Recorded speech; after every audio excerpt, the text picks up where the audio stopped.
Vamos conversar um pouquinho com o Monsenhor Bosco Cartacho Esmeraldo. Ele foi meu professor no seminário quando eu era seminarista, quando eu estive lá, 2000 a 2006.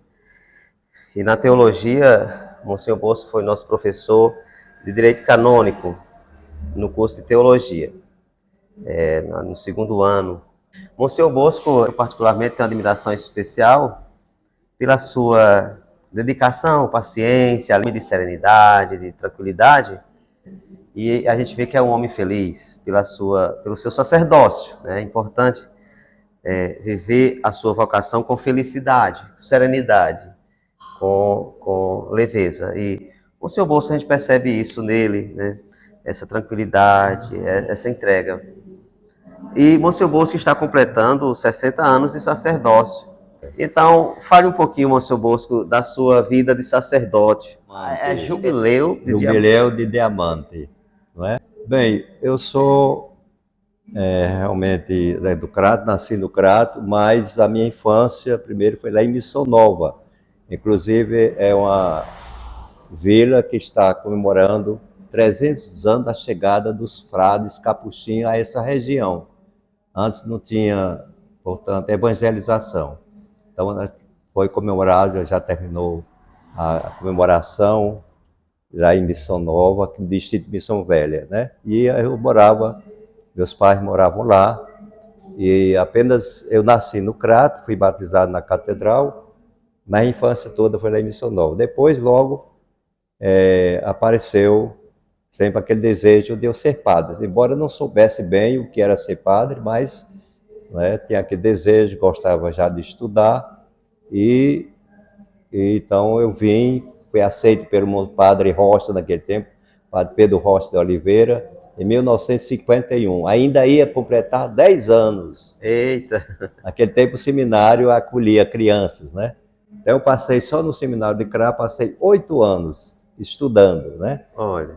E terminado aqui, fui para Fortaleza fazer a filosofia. Depois, quando terminou a filosofia, Dom Vicente assumiu a diocese do Crato e chamou a mim e um colega de Iguatu, Bernardino, para a gente estudar em Roma. Também fiquei assim, admirado, espantado, porque eu não pensava em estudar em Roma, né? Sim. A responsabilidade era muito maior, a exigência muito maior, portanto. Mas como a gente tinha estudado muito o latim, sim, e a gente foi para uma universidade, a Universidade Gregoriana, que acolhia muita gente do mundo inteiro, cerca de 80 países, e as salas de aula, as primeiras, nos primeiros anos de teologia, tinha cerca de 400 alunos de vários países. E os professores, embora fossem diferentes na nacionalidade, às vezes era italiano, alemão, francês, inglês, os professores chegavam e davam aula em latim, né? Porque todo mundo já aqui estava ali sendo aluno, tinha estudado, né? O latim para a época é como se fosse o inglês para hoje, mas também para o contexto teológico e para o contexto da Igreja Católica na época também, né? A língua mãe, né? A língua mãe, certo. E principalmente francês, porque na liturgia, naquele tempo, os padres só podiam celebrar a missa em latim, né? Era por isso a exigência de estudar muito latim. Aí veio o Concílio Vaticano II, aí mudou. Não passou da língua latina para a língua vernácula. Que foi no ano de 60 Foi 62, 63, já houve a mudança, né? Isso. Estudou muito tempo, né? Então eu tive esse privilégio, né, graças a Deus, e voltei. Ainda estudei na França, quase um ano na França também. Olha, né, consegui uma bolsa do governo francês, já como padre. Né? Dom Vicente me ordenou em Roma. Dom Vicente estava lá participando do concílio e me ordenou como padre em Roma, porque eu ainda ia para a França, né? Assim, teve esse privilégio. Então o senhor viveu ali naquele contexto de transformação, de mudança, de revolução interna, né? E assim, social, externa até da Igreja Católica, né? Que foi muito forte, né? Há outro detalhe, coincidência, como eu estava lá, era estudante na teologia, coincidiu a morte do Papa João XXIII, né? Visitei o túmulo, quer dizer, o corpo lá exposto na Basílica. Aí depois também, coincidência, eu estava na Praça de São Pedro quando aconteceu a eleição do Papa Paulo VI, né? Vi a fumaça branca de Paulo VI, portanto. Tudo Sim. coincidência, né? Aham. Nesse período, né? Paulo VI, que ele continuou Porque o conselho. continuou o conselho, foi Continuou o presidente. conselho. Depois encerrou o Conselho Vaticano II. O Conselho Vaticano II, que é considerado assim como que fosse uma constituição da Igreja Católica, tipo assim, um documento muito importante, não é? Foram vários Vários aspectos, documentos, estudos, né? Vários debates com os uma bispos do mundo modernização da Igreja Foi, Católica, atendendo a uma nova realidade de mundo, né? do mundo, né? Para o século XX, Certo. né? E aí a igreja teve essa abertura também, essa coragem, né, coragem. de dar esse passo, né? Certo. Muito bem. E hoje, e aí o senhor viveu todo esse contexto, e como é que o senhor, de lá para cá, o senhor tem vivido muitas histórias, né? A minha vida sempre foi aqui de pastoral, mesmo na cidade do Crato. Aí veio, né? para o Crato, né? Para o Crato. Então fui primeiro padre da paróquia de São José do Crato, que era o bairro de seminário, só 2 anos. Depois me chamaram para a catedral, passei 17 anos na catedral. Depois eu comecei a pedir para ir para a Ponta da Serra, né? E então na Ponta da Serra demorei mais tempo, passei 27 anos na Ponta da Serra, e a gente fez um trabalho com São todo José o povo. Operário. Inclusive foram construídas 33 capelas durante esse período que eu estive lá, durante 27 anos, né? Durante 27 anos. Né? Uma comunidade muito atuante, né? Muitas, são várias. Agora está dividida em 4, já praticamente 4 áreas pastorais. Sim. Santa Fé, Monte Alverne é uma área pastoral, Dom Quintino é outra área pastoral, Ponta da Serra é outra, e Bela Vista passou para a paróquia de São Miguel. Então, então está bem mais assistido agora com novos padres, né? Ótimo. E aqui no Santuário Eucarístico Diocesano, também a sua experiência? Eu comecei em 2010, depois de uns anos eu convidei o padre Rocildo para ajudar também aqui, ele aceitou. Então faz 5 anos que eu passei o comando do santuário para o padre Rocildo. Não é? Mas, tipo assim, aqui começou com o senhor? Começou comigo. Foi. Em 2010, né? 2010. Isso. Hoje estamos comemorando, portanto, 15 anos já da existência do Santuário Eucarístico. 15 anos.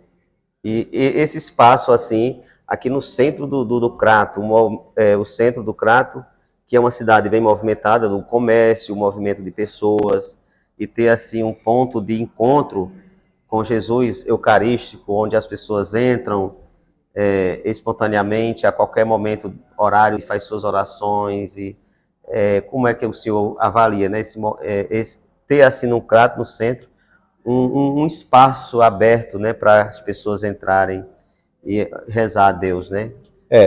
Como o senhor avalia, assim, ter numa cidade movimentada como o Crato, no centro, um espaço assim de acolhimento, de recolhimento, né? Recolhimento. Como você falou, é um lugar estratégico muito bom. As pessoas frequentam e rezam. Nós temos toda semana a missa do feirante, toda segunda-feira, não é? Temos a missa do feirante e nós temos mais de 7 horários de confissões por semana no santuário. Então as pessoas procuram muito. E agora somos 3 padres, o padre Rocildo, o padre Antônio Pereira, que está ajudando a partir de agora, né? Está ajudando a nós, e eu, né? Comecei. Então a gente está procurando dinamizar e deve crescer mais ainda, né? E com a descoberta do IBGE de que o Crato é a cidade mais católica do Brasil, então veio aquela ideia, a curiosidade de saber quanto é o número de padres. Então pesquisei. Atualmente na diocese do Crato nós encontramos cerca de 31 padres nascidos no Crato. 31. Olha. viu? Tá, O clero cresceu explica, muito né? na diocese toda, Sim, né? E desse clero, Sim. 30 é só do Crato. exatamente. É uma comunidade bem assistida espiritualmente, né? A gente E- precisa melhorar cada vez mais, né? A Precisa, gente tem que melhorar mais ainda, mas graças a Deus Os melhorou. desafios aumentam com as novas realidades, né, de mundo, Novas mas realidades, pronto. Pois tá, padre. Parabéns, viu? Parabéns desde já. E aí também com o Ano Santo, né? Aqui também é um ponto de ação de graça, né? Onde o fiel também pode receber as graças, né? As graças, Fazendo perfeitamente. suas orações, Orações. penitência, Certo. confissão, com a confissão, né? E aí recebe também graças, né, Graças. de Deus. Isso é mais um motivo para estar aqui. As indulgências, no ganha as indulgências. Ganha né? as indulgências, né? De Deus. Então é mais um motivo para estar aqui no Santuário Eucarístico Diocesano. Certo, ok. Parabéns. Muito Deus obrigado, abençoe. viu? Sua bênção. Felicidade, até mais, viu? E eu vou acompanhar aqui a missa agora com o senhor, né? Celebrando, presidindo. E também a adoração ao Santíssimo. Tá bom, tá ok, tá bom. Ok. Tá bom. Gratidão. Até. Obrigado. Aqui você conhece o professor Eugênio, né? É nosso professor. Foi professor. É poeta, cordelista. Aleluia, aleluia, aleluia, aleluia. Glória ao Filho e ao Espírito, ao descer e pelos santos. Amém. Aleluia, aleluia, aleluia, aleluia, aleluia, aleluia, aleluia, aleluia. O Senhor esteja convosco. Ele está no meio de nós. Proclamação do Evangelho de Jesus Cristo, segundo João. Glória a vós, Senhor. Naquele tempo, disse Jesus a seus discípulos: Tenho ainda muitas coisas a dizer-vos, mas não sois capazes de as compreender agora. Quando, porém, vier o Espírito da verdade, ele vos conduzirá à plena verdade, pois ele não falará por si mesmo, mas dirá tudo o que tiver ouvido, e até as coisas futuras os anunciará. Ele me glorificará, porque receberá o que é meu, e como anunciará tudo que o Pai possui é meu. Por isso, disse que o que ele receberá e vos anunciará é meu. Palavra da salvação. Glória a vós, Senhor.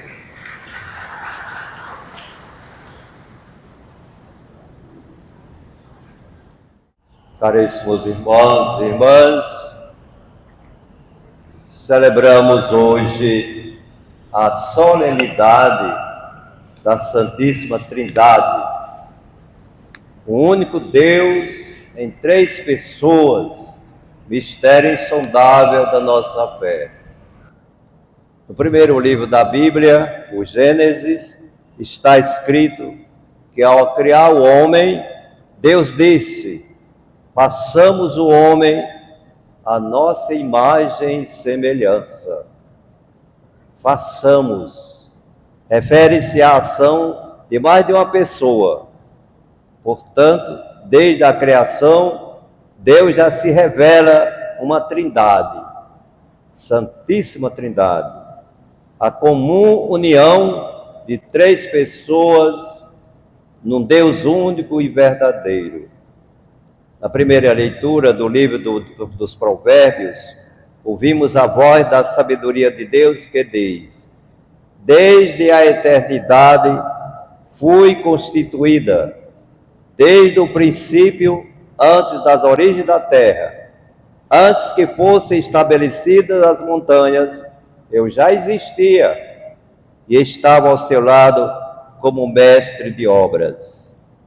A sabedoria é o Verbo de Deus encarnado, seu Filho Jesus Cristo.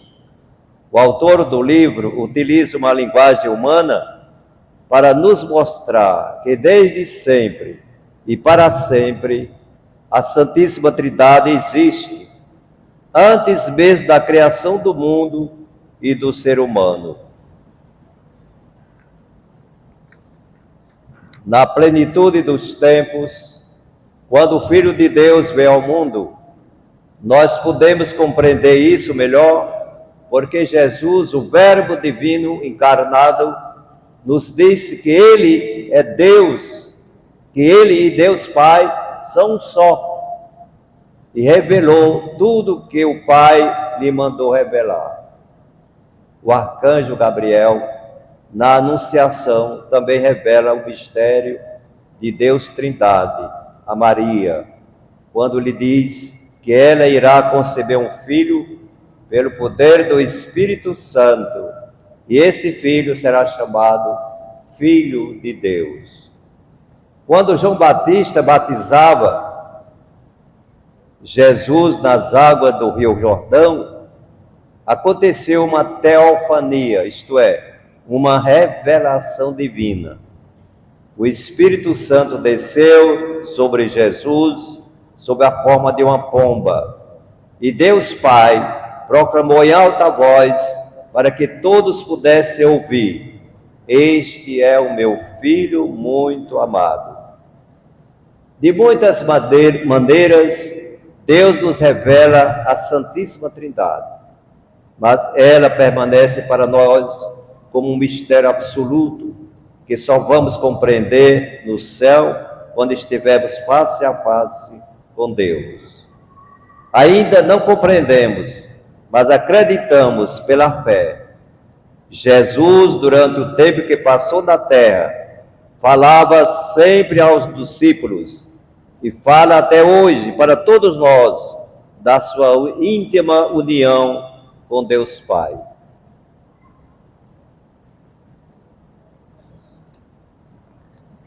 Esse Deus deseja fazer de nós sacrários vivos.